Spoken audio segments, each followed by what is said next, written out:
Bonjour à tous. Alors nous sommes Dalia, Charania, Inès et moi-même, Asma. Nous allons vous parler de la grenade et de son pouvoir anti-vieillissement en se basant sur une étude menée par des chercheurs de l'école polytechnique fédérale de Lausanne. Quand on est jeune, les cellules de l'organisme le sont aussi, c'est-à-dire qu'elles contiennent des organismes sains et fonctionnels, et nous allons nous intéresser particulièrement à la mitochondrie. Cet organisme est constitué d'une double membrane, du matrice et de l'ADN qui lui est propre. Quand on respire, on consomme de l'oxygène qui va être exploité par les mitochondries dans le processus de la respiration cellulaire pour produire des molécules qu'on appelle ATP qui fournissent l'énergie nécessaire à l'ensemble des cellules de l'organisme du corps, ce qui explique l'endurance optimale des jeunes. Il y a aussi production de quelques radicaux libres. En vieillissant, les mitochondries produisent de plus en plus de radicaux libres et de moins en moins d'ATP. C'est pour ça qu'on est affaibli à 70 ans qu'à 20 ans. L'augmentation des radicaux libres, qui sont des molécules chimiques fortement oxydées, donc riches en électrons, endommage l'ADN, les protéines et les lipides, donc ce qui accélère les signes de vieillissement tels que les rides, et ça provoque ainsi des maladies telles que les cancers, les maladies cardiaques et les troubles articulaires. Et donc l'accumulation de vieilles mitochondries est très néfaste, il faut donc les recycler pour avoir de nouvelles mitochondries fonctionnelles. Donc c'est le processus de mitophagie qui permet cela. Donc c'est un processus d'élimination de mitochondries défectueuses. Alors, comment la grenade permet-elle de lutter contre le vieillissement cellulaire? Tout d'abord, nous allons vous parler de la grenade et de molécules clés contre le vieillissement et ensuite de vous expliquer les résultats des différentes expériences. Le fruit de la grenade. La grenade est un fruit riche en antibactériens et anti-inflammatoires. La grenade est un fruit riche en vertus. Elle possède un pouvoir antibactérien et anti-inflammatoire. Elle est riche en vitamines et en antioxydants comme les anthocyanes qui sont des pigments responsables de la couleur et des tanins élagiques auxquels nous allons nous intéresser. Donc, les molécules clés contre le vieillissement, les urolitines. Dès qu'on consomme la grenade, les tanins élagiques sont hydrolysés dans l'intestin pour avoir de l'acide élagique qui est quant à lui transformé par le microbiote intestinal, qui est l'ensemble de micro-organismes qu'on retrouve dans l'intestin pour obtenir les urolitines A, B, C et D. Nous allons découvrir si les urolitines ont un rôle sur l'élimination des mitochondries défectueuses. Les modèles d'études. L'étude a été faite sur plusieurs organismes, tout d'abord par sur les vers C. elegans, qui est un modèle idéal d'étude du vieillissement. Elles permettent de révéler les effets à l'échelle d'un organisme entier. Ensuite, des cellules de mammifères ont été testées et elles permettent de voir les effets sur des mammifères. Finissons donc par les rongeurs, comme les rats et les souris, qui permettent de voir les effets à l'échelle d'un organisme mammifère entier. Cette étape est normalement la dernière avant d'arriver à l'homme.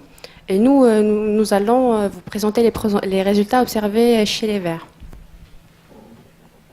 Le premier résultat est la prolongation de la durée de vie du ver. Pour cette première expérience, les chercheurs ont traité les vers par les urolitines A, B, C, D et par l'acide élagique.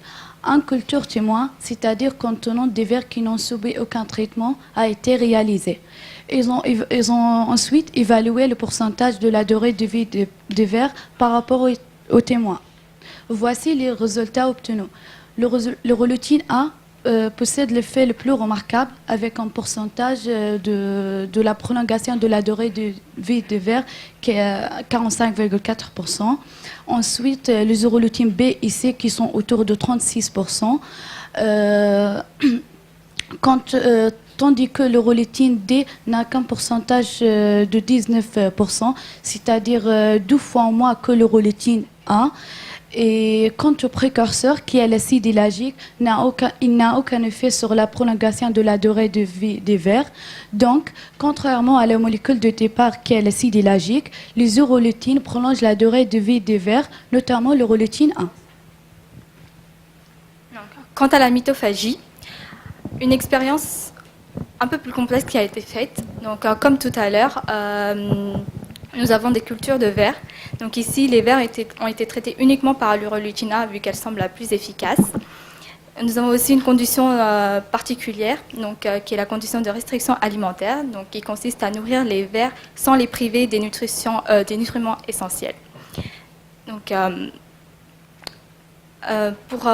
pour détecter un phénomène quelconque, on essaie de voir s'il y a un changement dans la production d'une protéine ou d'un élément qui y contribue.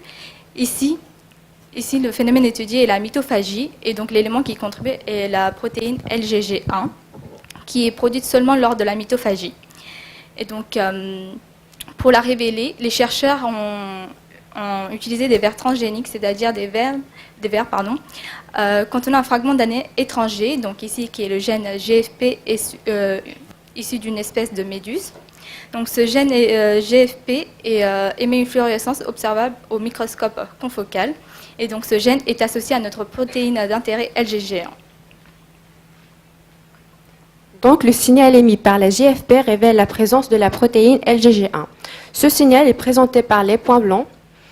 Alors, pour les vers traités par l'urolitine A, nous avons plus de signal par rapport aux témoins et de façon similaire ou même plus importante que la condition de restriction alimentaire. Donc l'urolitine A active vraiment la mitophagie. Donc, si on récapitule, l'urolitine A active la mitophagie en permettant de recycler les mitochondries avec une production importante d'ATP. Chez les vers, elle augmente la durée de vie de 45%, et chez les rongeurs, elle augmente l'endurance de 42%. Chez les hommes, les études sont en cours, donc sachant qu'il y a des résultats positifs chez les 3 modèles testés, il y a de fortes possibilités que le mécanisme d'action soit conservé chez les hommes. Donc, mais attention, en fait, l'acide élagique, tout le monde ne peut pas le transformer en urolitine A parce que nous n'avons pas tous la même composition bactérienne dans l'intestin. Donc, si nous avons des résultats positifs, il y a possibilité de commercialiser l'urolitine A. Donc, si vous rencontrez un produit nommé élixir de jeunesse et de longévité, ne craignez rien, ce n'est pas de la magie, c'est l'urolitine A qui se cache derrière. On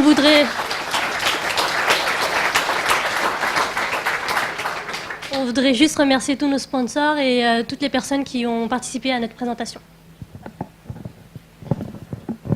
Si vous avez des questions...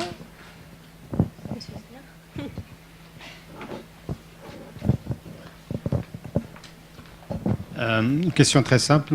D'abord, merci pour la présentation, c'était très clair. Question très simple. Par rapport, on a parlé de microbiote intestinal, on parle souvent, c'est d'actualité, c'est très important, c'est la santé. Qui ou quelle composante parmi ce microbiote intestinal transformerait l'élagine j'ai un trou. L'acide élagique en urolitine. Voilà, en urolitine A, c'est ça? Ouais, c'est une bactérie voilà. En fait. Voilà. Une bactérie, oui, mais quelle bactérie, quelle composante dans le microbiote? Est-ce que vous avez une idée? Non. Est-ce qu'il y a des recherches qui se sont faites dans ce domaine? Il y a des choses qui sont en cours dans des laboratoires qui... Non, en fait, la bactérie, je pense qu'elle est connue, mais nous, là, on ne connaît pas le nom. Vous ne connaissez pas le nom de la bactérie. Donc, pour l'avenir, oui, une bactérie plus la molécule à transformer serait très intéressant comme préparation à recommander pour les personnes qui veulent avoir une durée de vie plus importante. OK. D'autres questions?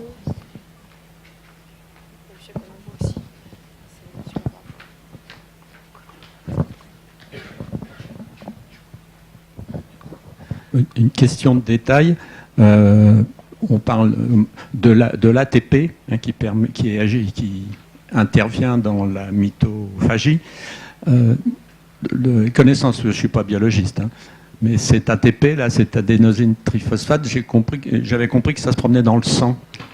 Alors c'est où dans l'organisme? Ça sort de la cellule, mais...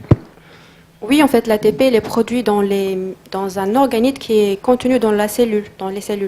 Et dès qu'il sort de la cellule, il est dans quoi? Il est hydrolysé afin de produire de l'énergie. L'hydrolyse d'une liaison produit l'énergie nécessaire. Mais... Parce que c'est la cellule qui se transforme, donc finalement tout ça, ça se passe dans la cellule. Oui, toutes les cellules produisent. Voilà. Donc c'est mitochondries. là où il va intervenir. D'accord.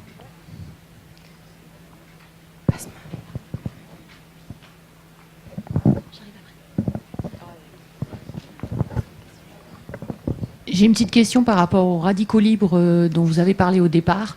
Donc les radicaux libres, ils sont produits dans la mitochondrie et ils endommagent, enfin ils ont une action, vous avez dit, sur l'ADN, les lipides et les protéines, mais de la mitochondrie ou de la cellule en global?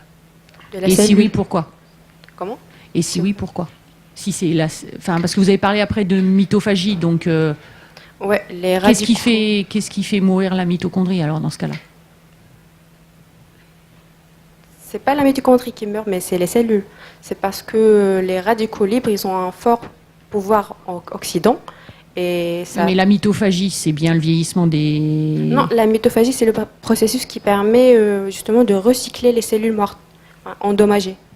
D'accord, mais vous avez parlé de mitochondries à un moment, que les mitochondries Ouais. vieillissent. Oui. C'est ça? Ouais. Donc elles vieillissent pourquoi? C'est à cause de c'est les conditions, l'UV, ou c'est des conditions comme ça qui font. Et la nourriture aussi.